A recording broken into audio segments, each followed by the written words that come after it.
Shadows is quickly approaching us, and with every passing day, it feels as if this game will be a big talking point for the entire culture war that surrounds video games for weeks to come. There's going to be a lot to discuss and decipher once Ubisoft drops this nuke on the industry for better and worse. But there's still a lot to talk about today. Firstly, let's get into this story about Yasuke and a lot more that Ubisoft Assassin's Creed Shadows producer got quoted by PC Gamer in this article that's titled, Assassin's Creed Shadows executive producer says Elon Musk is just feeding hatred with his reaction to the game's black protagonist. Mark Alexis Cody spoke to PC Gamer about this where he said, that tweet generated emotions that the first thing I wanted to do was go back on X that I had deleted and just tweet back, said Cody, for me, Elon, it's sad, he's just feeding hatred. I had a lot of 3-word replies that come to mind, but he didn't reply to Musk. By attacking someone like Elon, I will not convince people about our point of view as a team. This tweet is from a while ago, and so is this story, but it all connects as you'll see, but it's smart of Mark here to not attack Elon like this with his opinions, and like I've said in the past, every game developer should restrain their emotions when it comes to replying to public figures too. Otherwise, you'll just end up like Matt Hansen, the art director of Avowed, who got a lot of heat for being a moron. Even here, where Mark pretty much tries to push people into accepting that Yasuke regardless of his authenticity or not. So naturally, Cody refuses Musk's claim that Ubisoft is adhering to a policy or quota by telling a story about a black historical figure. But here's the thing, Mark, this executive producer trying to walk around the criticism when it comes to Yasuke, is doing them no favors either, and they've been doing this for a while now. Claiming that Yasuke is a historical figure is bogus. The guy was nothing but a dude that Oda Nobunaga bought and then was returned to the Jesuits once Oda was killed. Yasuke has never been recorded to have had any real combat experience. He was a man that Oda just kept around to show off because of his skin color. Which, yes, I know, that's racist, but I mean, what are you gonna do about it really? This all happened so long ago, none of us were alive. And you can't exactly place your current day views of racism against a place like Japan way back in the 1600s. By the way, I should also point out that Shadows takes place in 1603, that's 3 years after Japan had its infamous ban on foreigners entering their country. Under no circumstances was anyone who wasn't Japanese allowed to enter Japan at the time. But I guess to Ubisoft, that doesn't really matter because you can now get to parade around as a so-called legendary black samurai that, trust us bro, existed and also saved Japan. When in reality, he did, well, absolutely nothing. This would be like making Harry Sisson the main character of an Assassin's Creed game. It's just agenda pushing is what it is, and I think trying to go around your detractors' opinions, which they may think are rooted in racism when in reality they're rooted in actual historical facts, is baffling, to say the least. Yasuke was never a samurai. Ubisoft can't even get anything right, it seems, with this game, as Permaband pointed out as well. Ubisoft put actual Chinese Qing Dynasty era designs on their Assassin's Creed Shadows Collector's Edition, if you can believe it. And you can't make this up, guys. The proof is right there. They even use the same designs verbatim. They didn't even try. So how is any of this not anything but performative theater for Ubisoft? None of it is okay to do so, in my opinion. Every time I see Yasuke on screen mercilessly killing Japanese men without punity during a time period where he would literally be thrown out of the country for simply being there is actually insane to me. And I have to gray out all the footage where he's fighting because there's so much goddamn blood. But Ubisoft looked at the entirety of Japanese history and went, yeah, let's start our Japanese Ass Creed game at the exact moment in Japan's history where Yasuke would not be allowed to exist in any capacity within the borders of Japan as a country. You can't be serious, guys. It doesn't help that plenty of previews have also pointed out that Yasuke just kind of feels out of place, not even so because of his skin color amidst a sea of pale Asian people, although that is one concern, but the fact that his gameplay just, well, doesn't feel like Assassin's Creed at all. It doesn't help how the executive producer and more have made it abundantly clear that you're not forced to play as either main character any more than you want to. Screen Rant had an entire article about this, and they say this at one point. This robs each character of any real importance, as if players aren't missing out when they don't experience one of the two possible outcomes, it means the outcomes were mostly predefined anyway or not that integral to the overall story. I am not a fan of games that offer false choices, the illusion of choice that ultimately takes the player to the same conclusion. This heavily implies that this is the case here, especially as developers had previously stated that players can complete 90% of Shadows with just one character. Well, here's the thing, most of Assassin's Creed, even the ones that do give you some player choice, are for the most part, let's be real, fake choices. Outside of some very few circumstances where the choices actually did matter, like the ending of Odyssey for example, which I won't spoil here, the majority of the choices in the RPG era of Assassin's Creed are superfluous at best. The fact that Yasuke is not integral to the game's story to play as for the majority of it just kinda adds fuel to the fire. That Ubisoft really has no faith in this character being in the game either. I already talked a month ago about how Ubisoft erased Yasuke from tons of the game's promo art even on their own website, because they realized how badly they screwed up including him, because all Yasuke has done is divide people, because this is the first time the players are playing as someone who allegedly actually existed. The only other time I can think of in Assassin's Creed anyway is probably King Leonidas at the beginning of Odyssey. But that was more so playing a real historical event disguised as a tutorial for combat than say the entire game, like in Yasuke's case.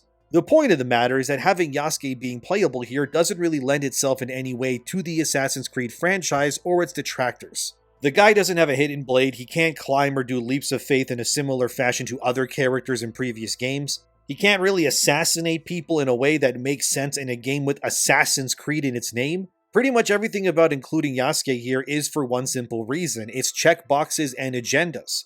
Allegedly, they added Yasuke to differ their game from other Japanese-era games like Ghost of Tsushima, but the reality is that what Ubisoft has done here has done more damage than anything else, as Screen Rant states here. Assassin's Creed Shadows character swapping could hurt the story, it puts less emphasis on either story they continue with. I think my biggest gripe with Assassin's Creed Shadows' more relaxed approach to character swapping lies in the effects on its main narrative. As aforementioned, I'm rather excited to see the unique perspectives of Shadows' distinct protagonists on the main plot. However, while that will certainly factor in depending on which character one picks, Ubisoft had to write the story as if the player could pick any character. This means that few or potentially even none of the main missions will be designed around one character's viewpoint or ideology. And I agree with this. You know what it actually reminds me of? Watch Dogs Legion. If you ever played that game, you can play as literally anyone in it, pretty much. The idea of that game was that there was no set protagonist. Every person had their own unique talents and whatnot. Anyway, when you compare Legion to the original Watch Dogs, its plot falls completely flat. The only good part of Legion, to be honest with you, was the beginning where it actually felt like it had its own, real main character and such, but spoilers, that character dies. And then what follows is just kind of, Ubisoft gobbledygook, because in the original game's defense at least, Aiden Pierce had a clearly defined character with a motive. He had history, people that he loves, and all of that. So when things happen, the plot can revolve around his character and his choices, but in Legion's case, kind of like Assassin's Creed Shadows even, none of it really matters. Because you can beat any mission as anybody, and you can also die as anyone too, meaning if your random person who does stealth dies, it doesn't really matter to the plot. Because you can just find someone else, and then their existence as a character is basically pointless to the plot. And I can see where Screen Rant is coming from here, because if Yasuke or Naoe's presence doesn't matter technically, as every main mission can be done with them according to Ubisoft, then their unique skills or personality traits will not really matter to the plot that unfolds in front of you. Like, you meet the villain, right, at the end of whatever mission. He may have some flavor text based on who you choose to play, but ultimately the way that the mission plays out in the end will always be the same. The smarter decision here would have been to have certain main missions force you to play as either character. That way the character's stories, ambitions, and so on would actually matter to the plot at hand, if that makes sense. Use Grand Theft Auto 5 for an example. Certain story missions you're Michael, or Franklin, or Trevor. But you can, for example, play a Michael mission as Trevor per se, where it makes sense because Trevor is not Michael, obviously. What Ubisoft has done here is inject that Watch Dogs Legion's approach, not fully, but it is there into Shadow's overall structure. Meaning that the real diversity, I guess, comes more so in how you tackle the mission from a gameplay perspective. Do you want to stealth as Naoe to the end, or run in and make everyone widows as Yasuke? But the end result is the same regardless, which makes both characters unfortunately feel less important to the overall plot of the game, if that makes sense. This is why I've said for a while now that Assassin's Creed should never have more than one protagonist in a game. Sure, in Origin's case at least, when you do get to play as Bayek's wife Aya, she has her own unique missions that you can play Bayek in, but it's not like you can't play the whole game as Aya, for example. But in this case here with Shadows, you can just largely ignore Yasuke the entire time you played, which at that point makes you question, why is he there in the first place then? It would be for no other reason than because he's there to check a box then, and I personally think that's more lazy than anything else. Sure, some games can tout how they got unique perspectives based in choices like, Kingdom Come 2, I guess. But in my opinion, that game is so long, I would never torture myself to play it again to the end to experience it in a slightly different way. It's just not worth my time. And with Shadows, it's the same thing. These games were really big. Why would I want to replay it when the end result is the same anyways? The only difference here will be that instead of intricately dealing with the level design as Naoe as you stalk, hunt, and actually be an assassin, you can just play the whole game as Yasuke and do what exactly? Burst down every single door, just kill everyone and leave them as a gruesome mess over and over until the credits roll? At that point, why am I playing a game called Assassin's Creed when I can instead play God of War or Neo for the same experience, but have it be far more personal and have better RPG elements and combat to boot? The whole inclusion of Yasuke, it just feels meaningless when you really take it apart at the seams, and I think Ubisoft realized this way too far into development themselves. But now they're kind of left with this game where it's so obvious that Naoe is the focus and Yasuke is just kind of there. But they can't erase him, otherwise they'll be called racist, so instead Yasuke is just going to follow Naoe around in a game called Assassin's Creed where he does nothing like the name of the game that he's in, but just kind of feel more like a ball and chain than someone who actually deserves to be there, like I said before. If Ubisoft ever ends up making another Assassin's Creed game, just do what they did in the past. It's one hero, one name, just choose male or female, and that's it. Enough with these stupid ideas, because they never work. Even in Syndicate's case, they had unique missions for the heroes at least, and even then it wasn't enough to justify two completely different characters even then. And what they've done with Yasuke here is proof that Ubisoft is just trying to get this game over the finish line with as little trouble as possible. But as you'll come to see, the future of this company is anything but that. Now let's get into more bad news that this Eurogamer article titled. Ubisoft reportedly considering fresh business to own Assassin's Creed and other big franchises co-owned by others like Tencent. This story originally comes from Bloomberg, but since they want me to pay money just to read their article, I'll be referencing Eurogamer, which reported on it instead, because I am not giving Jason Schreier my money. Anyways, you already know Ubisoft is in the dumps, both financially, critically, player loyalty, all of it. We are genuinely witnessing the complete and utter dissolution of Ubisoft as a major gaming entity in real time. There's a lot of factors as to why, from pandering to identity politics, bad business practices, and frankly, just poorly made games that people don't want to buy at full price, amongst the fact that the entire company is just riddled with activist morons. But the gist of what's going on here is that Ubisoft is trying to run damage control for their failures and is trying to propose a new solution where they, as in the Guillemot family,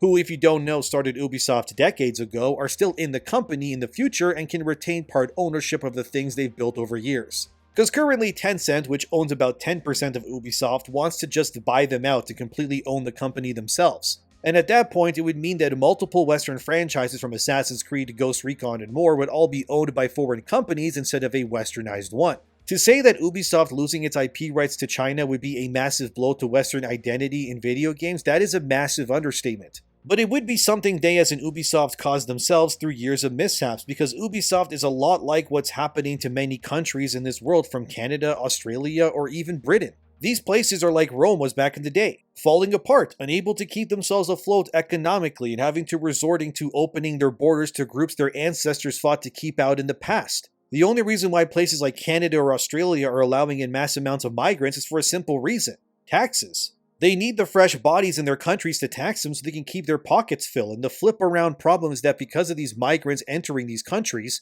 their beliefs start to impose on the national identity of those countries too, changing them. Using this same concept, Ubisoft is like those countries right now. An empire in rapid decline that was not able to sustain itself because it was losing more than it was making, and clearly having now lost 90% of its core value, Ubisoft in the late 2010s opened its doors to DEI and concepts like ESG, or economic, social, and governance. And then these cash influxes pushed by globalist elites had strings attached to these so-called safety nets thrown to save dying empires like Ubisoft's. They then had to fill their ranks with diversity, equity, and inclusion hires, bloating themselves up, and maybe for a bit that saved them. Because those cash influxes meant the empire, which was in decline like Rome was as well, now had to open itself up to new ideas it wouldn't normally entertain. But then the games made by those activists got greenlit by the very activists Ubisoft was forced to put into those leadership roles. And the trickle-down effect drained their coffers, squeezed their real talent out of the way, and caused what can only be considered managed decline on a company-wide scale for Ubisoft. To the point where the monster that is licking its lips just ready to eat it, in this case that's Tencent, who was routinely kept at bay by Ubisoft with its past successes,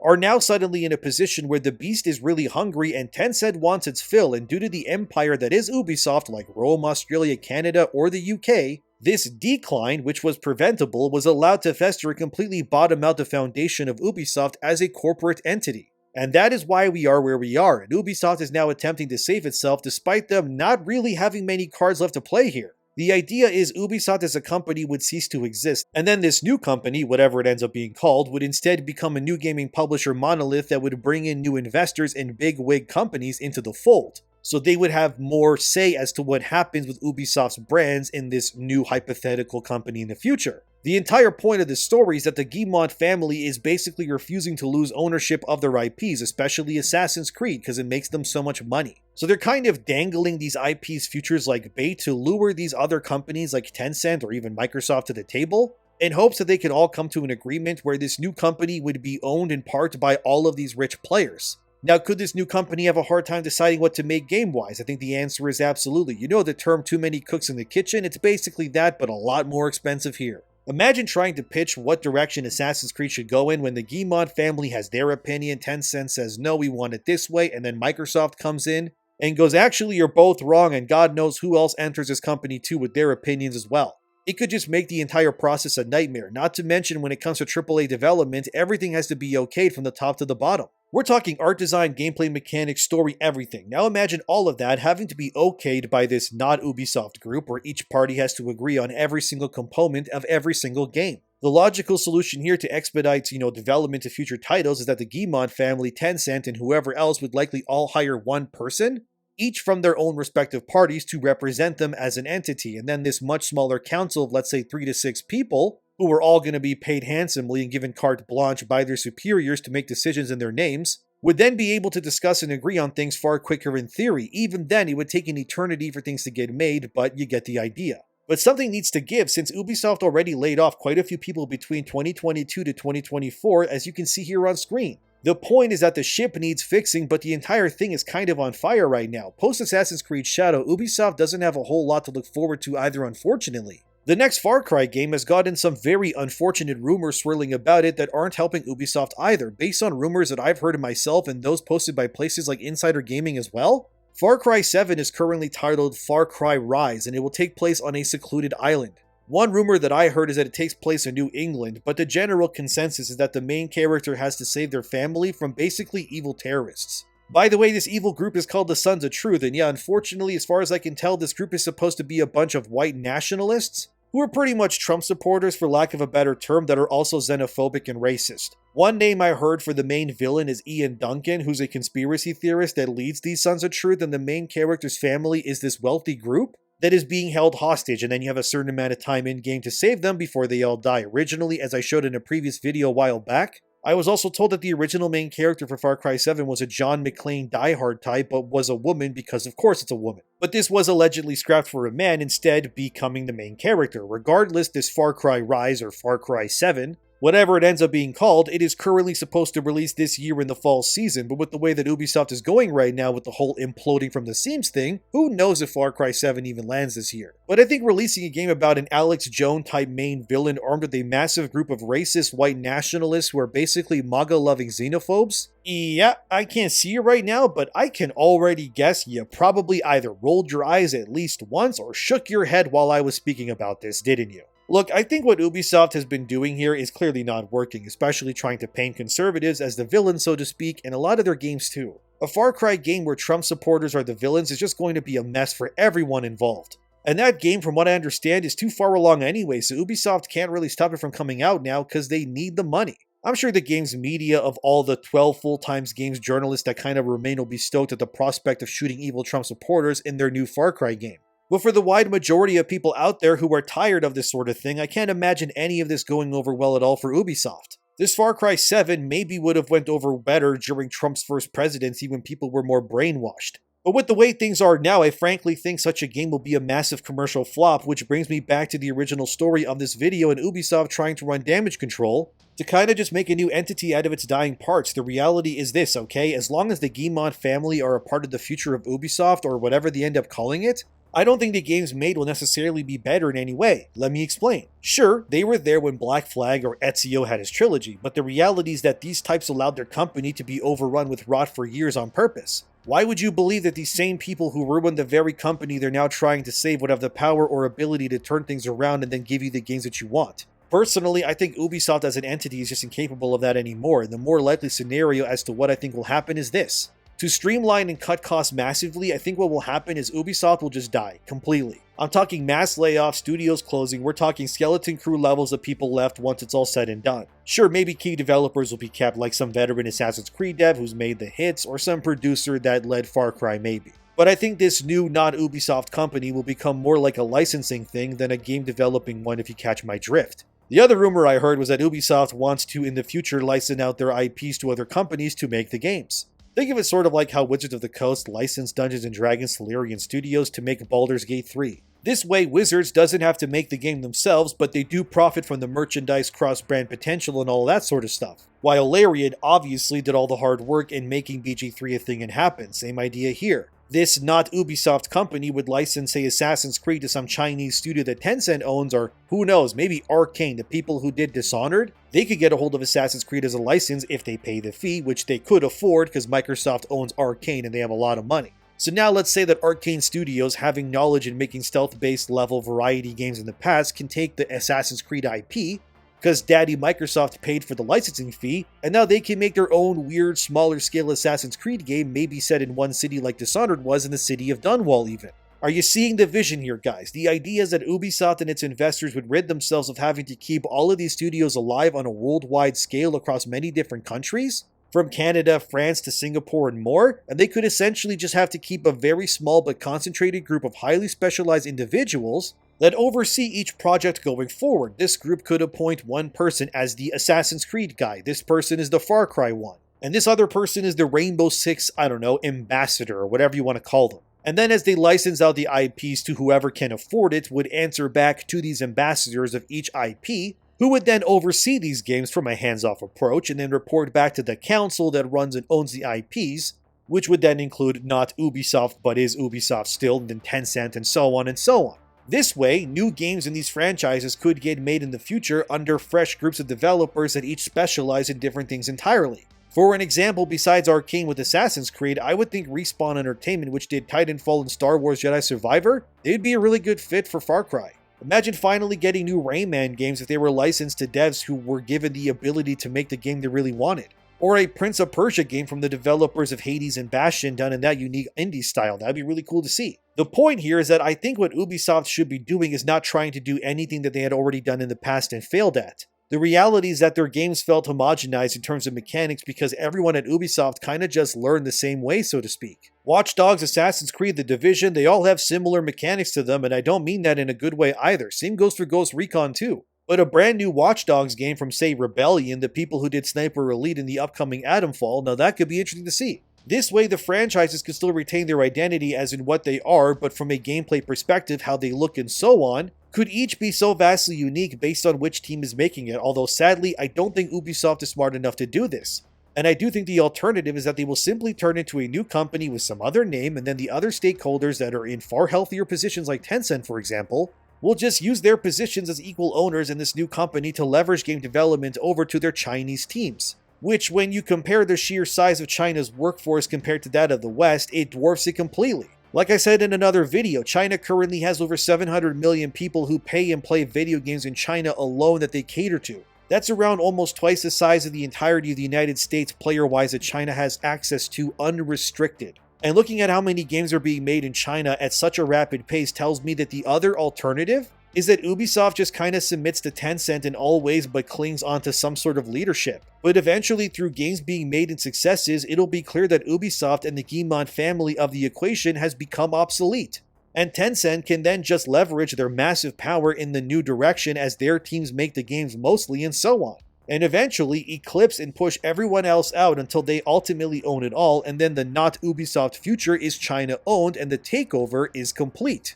But as you can see, the future of Ubisoft is in doubt, but what do you think about all of this? Let me know in the comments. Thank you for watching, subscribe, question everything, and I'll see you again.